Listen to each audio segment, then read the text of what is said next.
If your spouse passes away first, never say yes to these 6 costly mistakes. Hey there. First off, I want to say, I'm really sorry for what you're going through. If you've clicked on this video, chances are you've just experienced something no one should ever have to endure: the loss of a spouse. It's unimaginable, right? The person who was there for you, your partner in everything, is suddenly gone. It feels like your world has come crashing down, and in the middle of all that pain, it's easy to forget about everything else that's waiting for your attention. But here's the thing. While you're trying to navigate through the grief, there are other important matters that, if not handled carefully, can make things even harder. And trust me, I get it. The last thing you want to think about is life insurance, retirement plans, legal issues. But I'm here to tell you that ignoring them could lead to mistakes that can cost you in ways you can't even imagine. I want to help you avoid some of these costly mistakes. Mistakes that, in the long run, could make an already painful experience even more overwhelming. So, I'm not here to give you a bunch of facts and figures. No, I'm here to speak to you like a friend, someone who understands that in a time like this, every decision feels like it carries a weight you just don't know how to bear. In this video, I'm going to walk you through 6 key mistakes you must avoid if your spouse passes away first. These aren't just financial mistakes, but emotional ones too. Mistakes that, if made in the fog of grief, could hurt you more than you realize. So, let's get straight to the point, because the sooner you know this, the sooner you can breathe a little easier in the middle of this storm. Ready? Let's dive in. Part 1. Mistake number 1. Overlooking insurance and retirement plans. When your spouse passes away, one of the most immediate things you'll have to face is how their absence affects your financial future. You might think, this is not the time to be thinking about money. And trust me, I get it. But the reality is, failing to understand your spouse's life insurance, pension, and retirement plans can leave you in a tough spot. I've heard countless stories from people who were too overwhelmed with grief to immediately check their spouse's insurance policies, only to realize weeks or even months later that they had missed out on essential benefits that could have helped them. Let's break it down.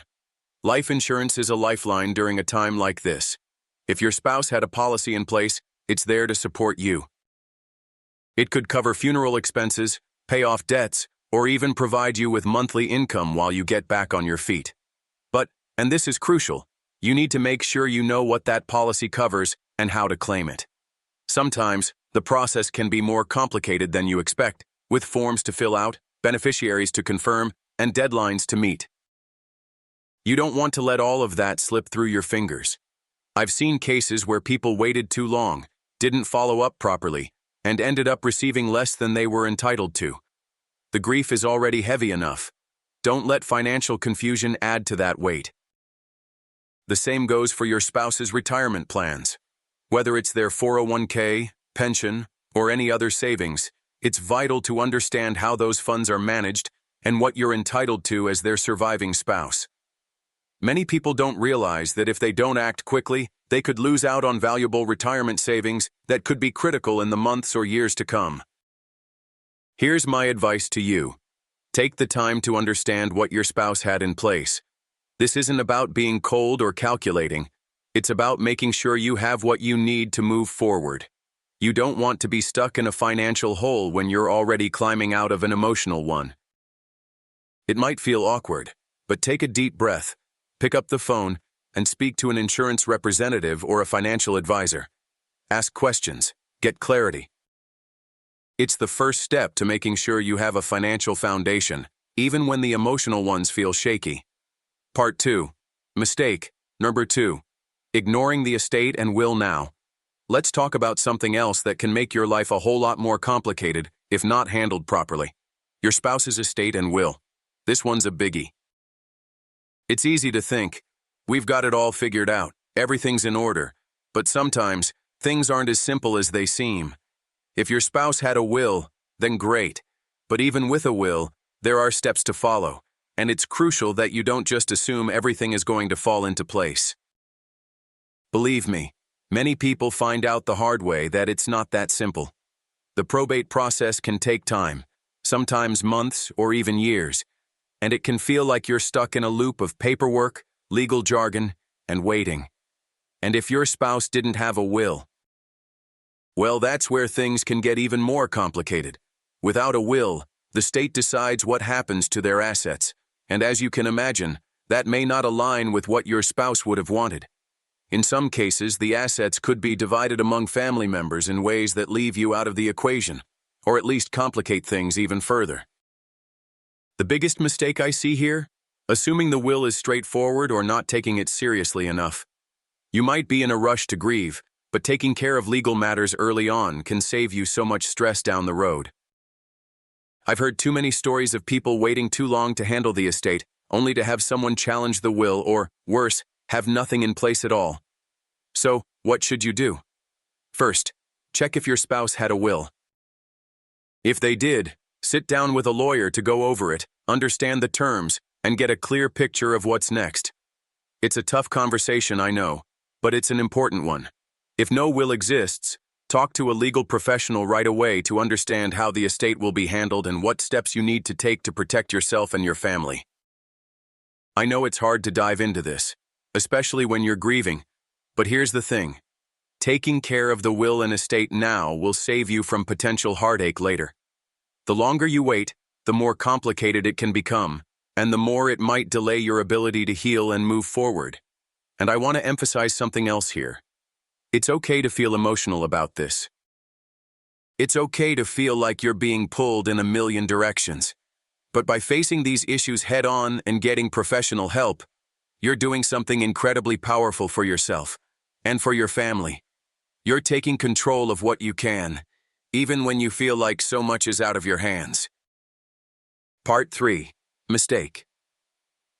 3. Failing to adjust your budget and financial plans. When you lose your spouse, your world doesn't just change emotionally, it changes financially too. The truth is, most couples live with a shared income, and suddenly, one of those incomes is gone. For many of us, that means our entire financial landscape has to be reassessed. It's easy to ignore the numbers. I get it. You're grieving, and the last thing you want to do is sit down and face the reality of your budget. But here's the thing. Ignoring this adjustment could hurt you more in the long run. I've spoken to people who didn't immediately think about their new financial reality. They kept going with the same spending habits, the same lifestyle, and they were blindsided by the stress of mounting bills, unexpected expenses, and living on a single income. Here's a little story to bring it home. Imagine someone who just lost their partner. They're still paying for joint expenses like rent, utilities, and groceries, but the paycheck they're used to is suddenly smaller. For a while, they don't notice the difference. They continue to buy the same things, go out the same amount, and maintain the lifestyle they had as a couple. But soon enough, reality catches up. Bills become harder to pay, credit card debt piles up, and the stress of it all adds to the emotional burden of grief. You don't want that to happen to you. This is where taking a step back, breathing, and making the necessary financial adjustments comes into play. First things first, reevaluate your income. Do you have savings you can rely on? Can you temporarily reduce your living expenses? Do you need to downsize, cut back on certain luxuries, or look for additional sources of income? It's tough, but making those changes early will prevent you from getting caught in a financial downward spiral. This isn't about punishing yourself. It's about being realistic. You need to understand that your financial situation has changed, and that's okay. It's okay to tighten the belt a little bit to make sure you're stable. You don't have to do it alone either. Reach out to a financial planner or an advisor. They can help you create a budget that works for your new situation and ensure you're not missing anything important.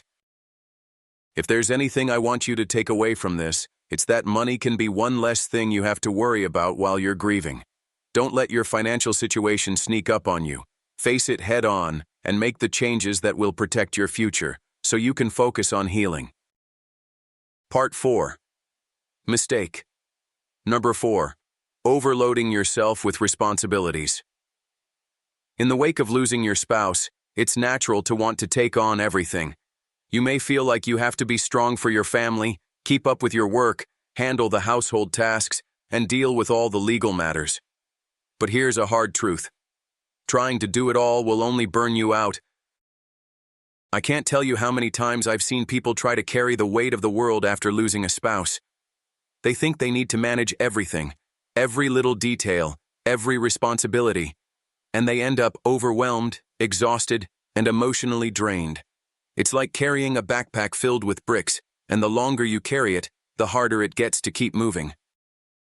Let me share a story. A woman I spoke to lost her husband unexpectedly. In the weeks that followed, she tried to be everything to everyone, taking care of the kids, running the household, planning the funeral, answering legal calls, and making sure all the bills were paid. She never asked for help, never took a moment to herself. She thought, if I just keep going, I'll be fine. But as you can probably guess, she wasn't fine. She hit a wall, mentally, physically, and emotionally. The stress became too much, and soon she found herself struggling to even get out of bed in the morning. The lesson here is this. You can't do everything yourself. It's okay to ask for help. In fact, it's necessary. Whether it's friends, family, or a professional, let them in. You don't need to take on the world alone. Let someone take care of the little things while you focus on the bigger picture, like your health and your emotional well-being. You don't have to carry the burden of grief, responsibilities, and everything in between. Reach out. Talk to your loved ones. Lean on them for support. Whether it's asking someone to help with meals, having a friend help sort through papers, or even talking to a counselor to help process your emotions, don't be afraid to let others assist you. You don't have to put on a brave face all the time. You're allowed to feel vulnerable, and in fact, you'll heal much faster when you allow yourself to lean on others. Take a breath. Ask for help. You deserve it. Grieving is a journey. Don't walk it alone. Part 5. Mistake. Number 5. Staying in an emotional holding pattern. After losing a spouse, it's easy to get stuck in a cycle of grief, guilt, and sometimes even nostalgia. There's this overwhelming feeling of loss, and it can feel like you're in a fog, unsure of how to move forward. For many, this becomes a trap, a kind of emotional holding pattern that you can't seem to break free from. You might think to yourself, if I just keep remembering, keep feeling this pain, maybe it means I loved them enough. Maybe it'll make things feel real again. And I totally understand that. Grief doesn't have a timeline, and it's not something you can just get over. It's normal to feel like you want to hold on to every memory, to keep them alive in your heart. But here's the thing. Staying stuck in that emotional loop can prevent you from healing. I've talked to many people who, after their spouse passed away, stayed locked in their grief for far longer than necessary. They didn't take the steps to slowly heal, to move forward, because they thought they were betraying their spouse's memory. One woman shared with me that she spent years unable to clear out her spouse's things, clothes, books, even the toothbrush he used. It felt like she was holding on to a part of him, as if letting go of his belongings would somehow erase him from her life. But here's what she learned, and I want you to hear it. You can cherish the memory of your spouse and still move forward. It's not about forgetting or moving on too quickly. It's about finding a way to honor their memory while also allowing yourself to heal. I know this is easier said than done, but slowly, gently, begin to let go of the things that keep you stuck in the past.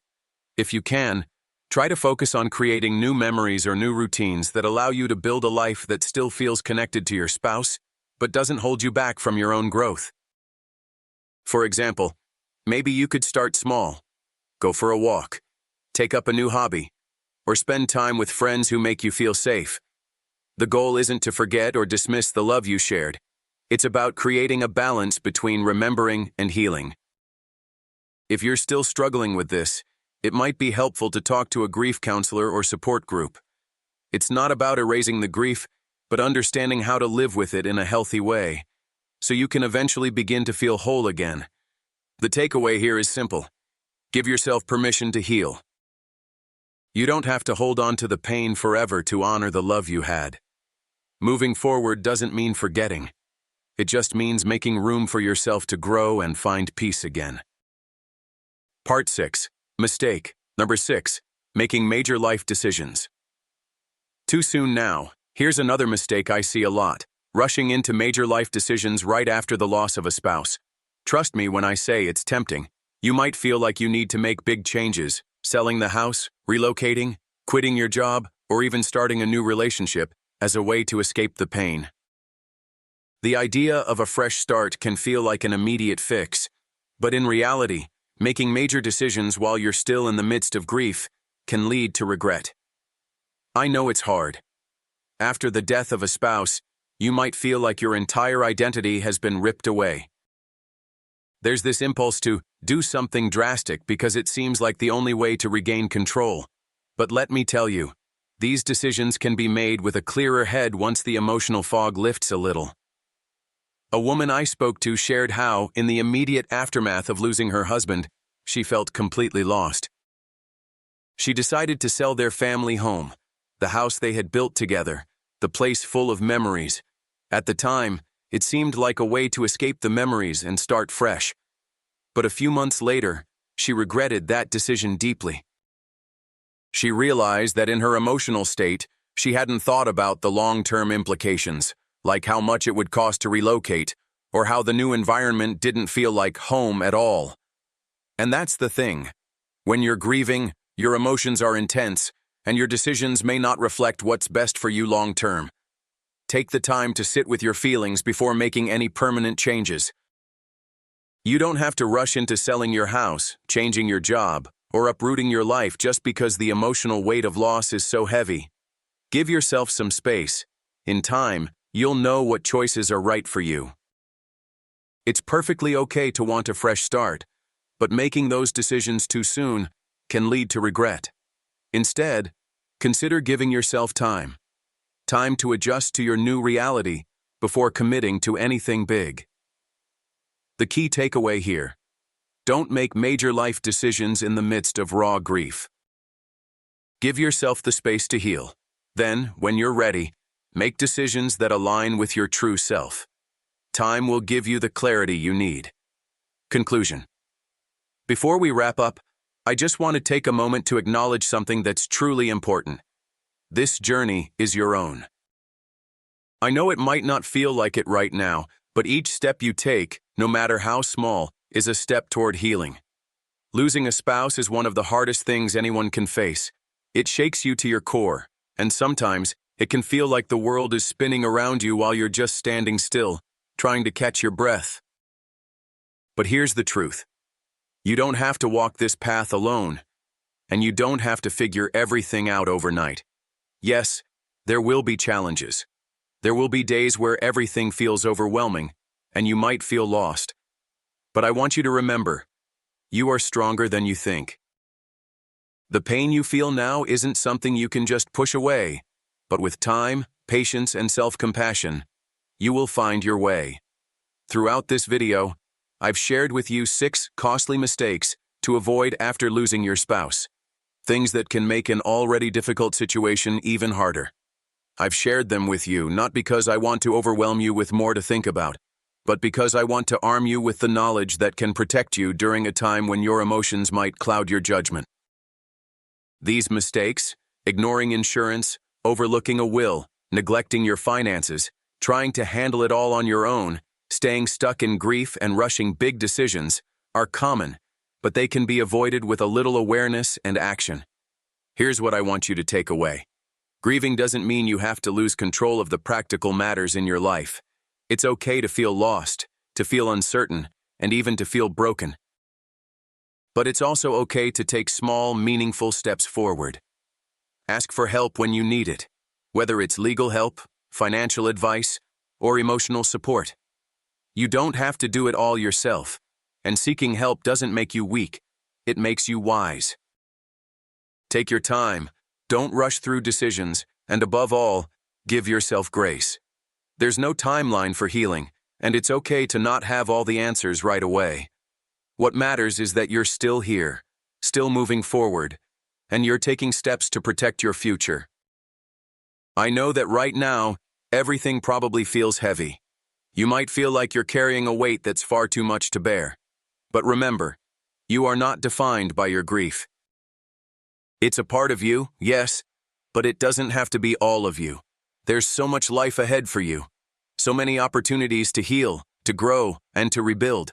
And remember, no matter how much it hurts right now, you will get through this. One day at a time.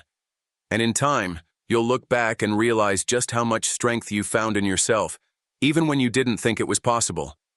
Thank you for being here and listening.